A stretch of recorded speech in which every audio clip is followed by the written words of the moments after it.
रमजान के पहले ही रोजे के दिन असदुद्दीन ओवैसी की पार्टी ने असदुद्दीन ओवैसी ने एक बड़ा ऐलान कर दिया है जो बीजेपी के लिए काफी नासूर बन गया है।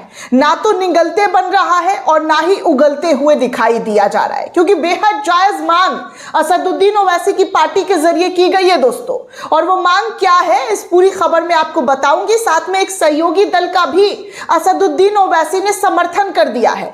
जो बीजेपी अपने सहयोगी दल से अलग ट्रैक पर हटकर निकल रही थी, लेकिन असदुद्दीन ओवैसी ने पेच फंसा दिया है।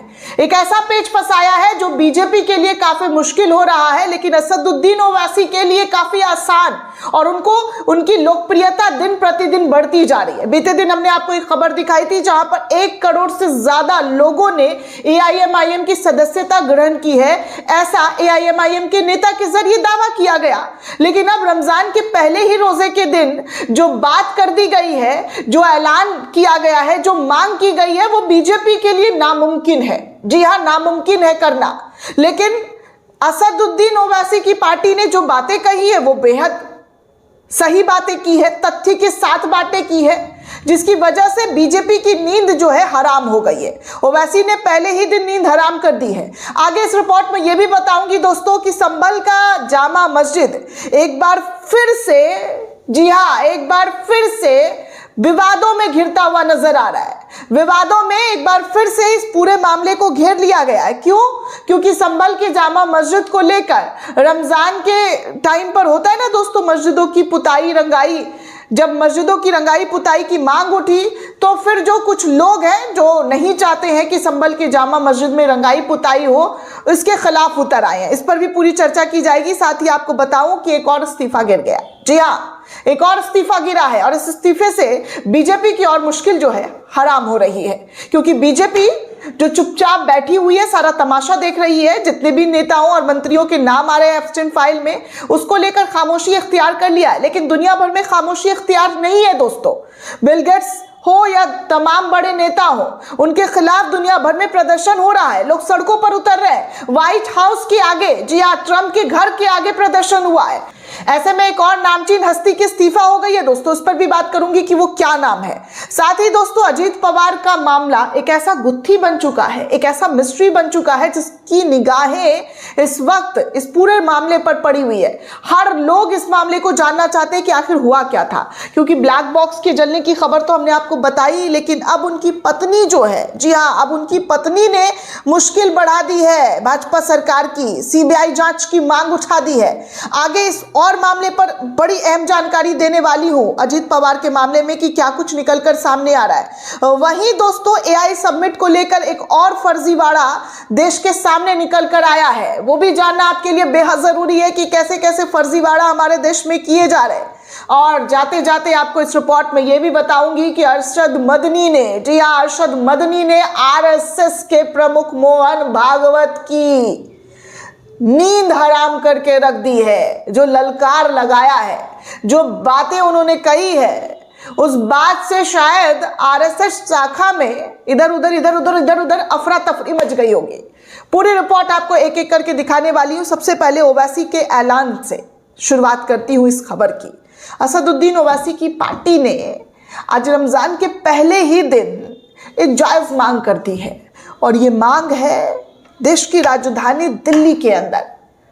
दिल्ली में जो शराब के ठेके खुले हुए हैं, जो शराब की दुकानें चलती है, उसको लेकर रमजान में बंद करने की मांग कही गई है। रमजान में 30 दिनों तक शराब की दुकानें जो है देश की राजधानी में बंद हो, ऐसा एआईएमआईएम के जरिए मांग किया गया है दोस्तों। सावन वाला तर्क भी दिया गया है। जायज बातें हैं दोस्तों। जब सावन में आप मांस मछली की दुकान को बंद करवाते हैं, धर्म देखकर टारगेट करते हैं। वैसे तो हमारा देश सेकुलर है, संविधान से चलता है, यहाँ सभी धर्मों को एक समान आज़ादी दी गई है। सबसे स्वस्थ लोकतंत्र हमारा भारत कहलाता है। लेकिन यहाँ कुछ सालों में स्वस्थ लोकतंत्र की नींव जो है ऐसे ऐसे करके हिलाई जा रही है, क्योंकि धर्म को आधार बनाकर टारगेट किया जाता है। सावन में आप देखते हैं कितना बवाल काटा जाता है। कैसे कैसे आरोप लगाए जाते हैं, यहाँ तक कि नाम चिपकाने की प्रथा भी थोप दी गई है उत्तर प्रदेश के अंदर, तब कोई कुछ नहीं कहता है। तो ऐसे में AIMIM की पार्टी जो है, असदुद्दीन ओवैसी की पार्टी, असदुद्दीन ओवैसी, उन्होंने रमज़ान के मौके पर शराबबंदी की मांग दोस्तों क्या जायज़ नहीं की है? क्या लगता है आपको? यहाँ पर मैं आपकी राय जानना चाहूँगी कि जैसे सावन में दुकानें बंद होती हैं, तो क्या रमज़ान के पाक महीने में शराब जो मुसलमानों के लिए वर्जित है, हराम है, उसको लेकर दुकानें बंद नहीं होनी चाहिए? मेरे ख्याल से तो होनी चाहिए। सभी धर्मों की आस्था की बात है दोस्तों, तो सभी धर्मों की आस्था का सम्मान होना चाहिए। जैसे आप दूसरों को आस्था का सम्मान का पाठ पढ़ाते हैं, वैसे ही भाजपा सरकार को दूसरे के धर्म के, दूसरे की आस्था का भी सम्मान होना चाहिए और ऐसी चीज़ों को बंद करना चाहिए जो इस्लाम में हराम है। लेकिन यहाँ दोस्तों क्या है, तो यहाँ पर भाजपा वाले अलग नैरेटिव गढ़ते हैं। कैसे कैसे ऐसे कैसे हो सकता है? मतलब इनके लिए एक कानून है और इस देश के मुसलमानों के लिए अलग कानून है।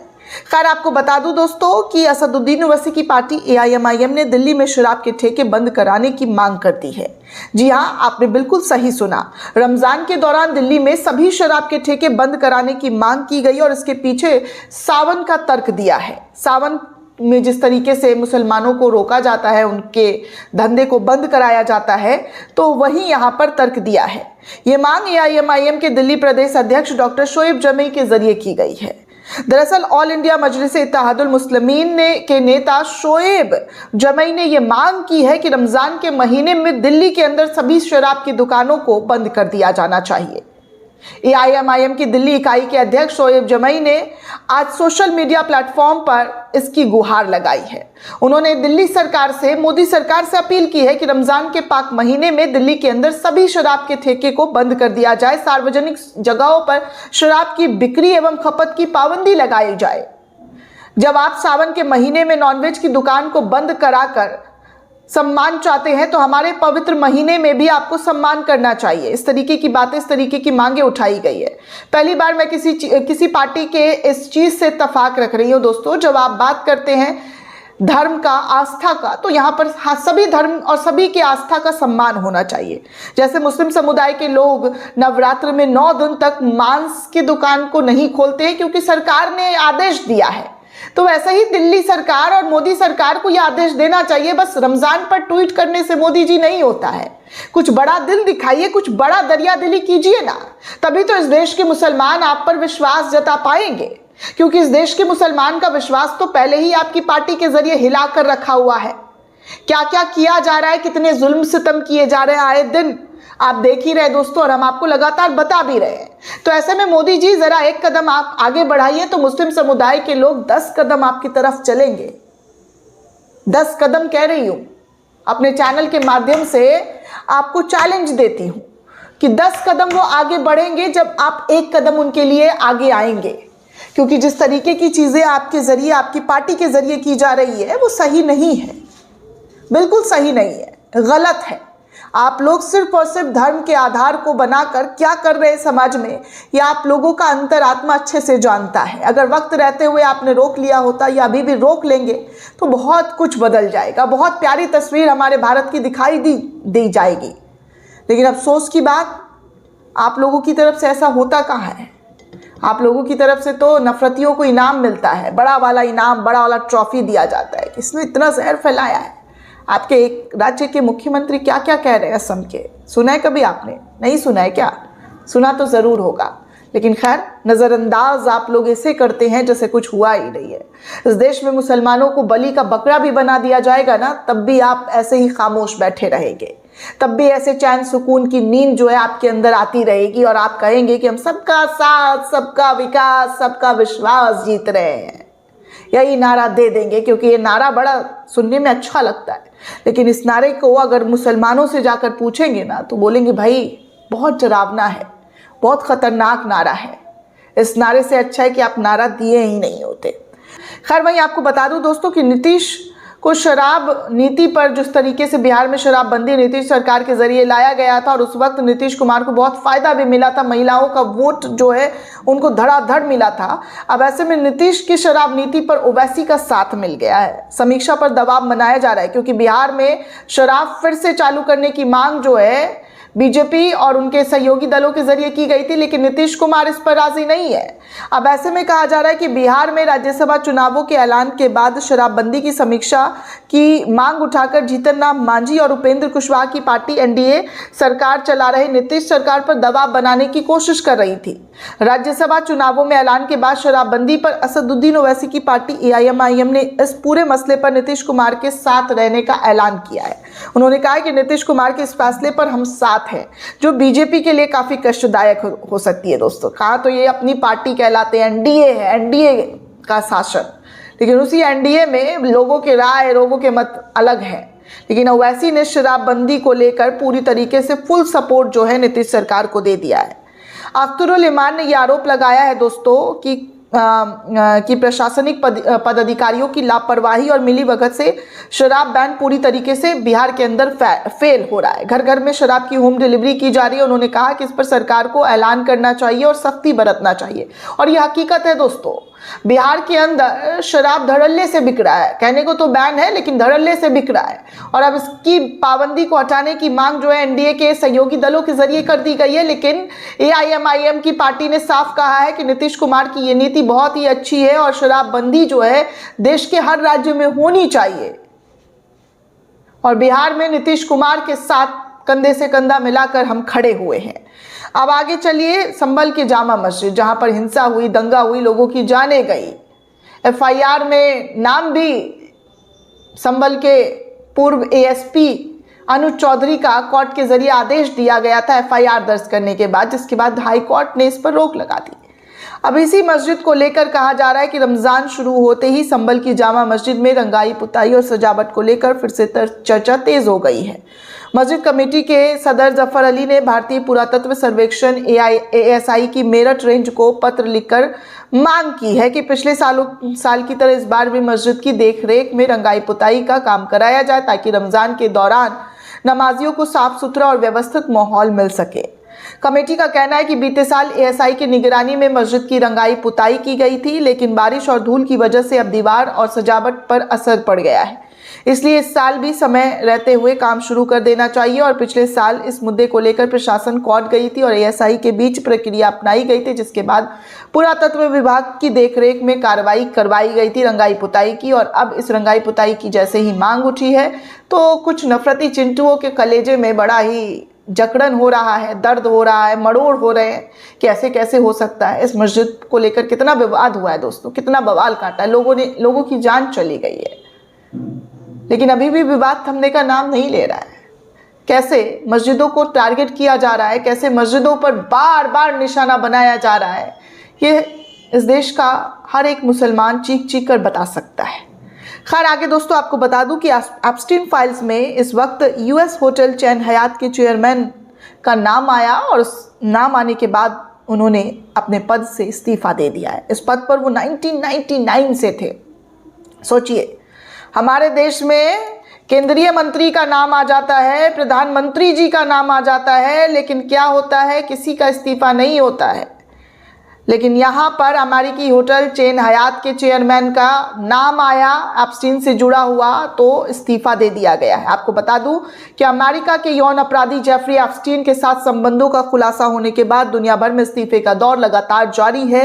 ताज़ा इस्तीफा अमेरिका होटल चेन हयात होटल्स के कार्यकारी अध्यक्ष अरबपति थॉमस प्रित्जकर का हो गया है। वो इस पद पर 1999 से बने हुए थे। अमेरिका न्याय विभाग की फाइल से पता चला है कि 2008 में एप्स्टीन और प्रित्जकर लगातार संपर्क में एक दूसरे के थे। 2018 में एप्स्टीन ने प्रित्जकर से अपनी प्रेमिका की दक्षिण पूर्व एशिया यात्रा की व्यवस्था में मदद का भी अनुरोध किया था। 2015 का एक अन्य ईमेल बताता है कि एप्स्टीन ने दुबई में निवेश बढ़ाने के लिए डीपी वर्ल्ड के सीईओ विंस सेल्यूम और प्रित्जकर को जोड़ने की कोशिश की थी, जिससे उसमें सेल्यूम और जेस सेटली के बीच कारोबारी संबंध बढ़ाने की कोशिश की गई थी, जो समय में JP Morgan chains and company में वरिष्ठ कार्यकार थे। लेकिन अब उनका नाम जुड़ा और नाम जुड़ने के बाद इस्तीफा। इसे कहते हैं दोस्तों कि जवाबदेही तय करना। लेकिन हमारे देश में जवाबदेही जीरो है, जीरो। समझ रहे हैं? जीरो, कोई जवाबदेही नहीं। मस्त सब अपने अपने कुर्सी को कस के पकड़ कर बैठे हुए हैं। आगे दोस्तों, अजीत पवार का गुत्थी अब तक सुलझ नहीं पाया है। प्लेन क्रैश में अजीत पवार की जान तो चली गई, उनके जो सुरक्षाकर्मी थे, उनके जो क्रू मेंबर्स थे, सभी की जान चली गई, लेकिन ये मिस्ट्री अब तक सुलझ ही नहीं पा रहा है। इस पूरे मामले पर सुनेत्रा पवार ने अजीत पवार प्लेन क्रैश की जांच की मांग अब सीबीआई से करने की कर दी है कि सीबीआई को जो है जांच सौंपा जाए और इस पूरे मामले पर जो है जानकारी दी जाए। आपको बता दूं दोस्तों कि महाराष्ट्र के पूर्व उप मुख्यमंत्री अजीत पवार का 28 जनवरी 2026 को बारामती में एक निजी विमान दुर्घटना में निधन हो गया। इस हादसे के बाद कई सवाल उठाए जा रहे हैं। इस घटना को लगभग 3 हफ्ते बीत चुके हैं, लेकिन अजीत पवार के भतीजे रोहित पवार ने आशंका जाहिर की है कि यह घटना नहीं कोई दुर्घटना है बल्कि साजिश है। जी हाँ, ये कोई दुर्घटना नहीं बल्कि कोई साजिश है। वो पिछले दिनों लगातार इस मुद्दे पर टिप्पणी कर रहे थे। उन्होंने प्रेस कॉन्फ्रेंस कर दुर्घटना से जुड़े हुए पहलुओं के बारे में ब्यौरा तक दिया और सब कुछ सबूत के साथ पेश किया। उन्होंने मांग किया कि इस पूरे मामले को जल्द से जल्द देश के सामने लाया जाना चाहिए। कहा जा रहा कि पेपर नहीं जले, लेकिन ब्लैक बॉक्स कैसे जल गया। अजीत पवार की मौत पर रोहित पवार का बयान लगातार देखने सुनने को मिल रहा है। आगे दोस्तों आपको बता दूं कि एआई समिट पर जो अभी मैंने बात की है उसको लेकर खबर ये आ रही है कि एआई समिट में फर्जीवाड़ा से देश की नाक कटवाने वाला गलगोटिया यूनिवर्सिटी का सीईओ ध्रुव गलगोटिया अपनी मां पद्मनी के साथ 2014 में करोड़ों फर्जीवाड़ा में जेल जा चुका है। वहीं उसकी मालिक सुनील गलगोटिया यानी ध्रुव का बाप और पद्मनी का पति अग्रिम जमानत की वजह से बच गए हैं। दरअसल इन लोगों ने एसई इन्वेस्टमेंट नामक फाइनेंशियल एजेंसी से 80 करोड़ रुपए का लोन लिया था। बाद में ये रकम 122 करोड़ की हो गई और फिर ये पैसा वापस करने से मुकर गए।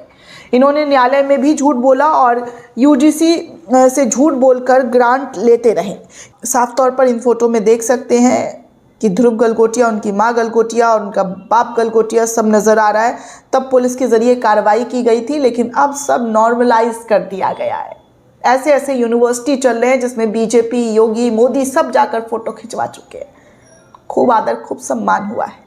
जाते जाते इस रिपोर्ट में आपको बता दूं कि अरशद मदनी ने साफ तौर पर मोहन भागवत के दिए गए बयान पर, जिसमें उन्होंने कहा था कि 20 करोड़ मुसलमानों को हिंदू बनाएंगे, उनको लेकर अब एक ललकार जो है अरशद मदनी के जरिए उठाई गई। अरशद मदनी ने साफ तौर पर कहा है कि ऐसा मालूम होता है कि सिर्फ उन्होंने ही मां का दूध पिया है।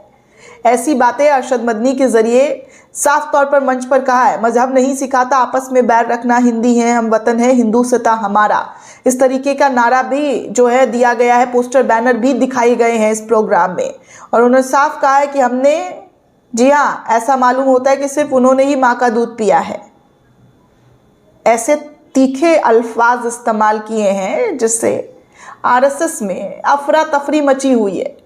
लोगों के पास अब जवाब नहीं बचे हैं। जिस तरीके का हिंदू और मुस्लिम, हिंदू मुस्लिम, हिंदू मुस्लिम जो इन लोगों के जरिए कराया जाता है, आज अरशद मदनी के जरिए उनको सटीक जवाब दी गई है।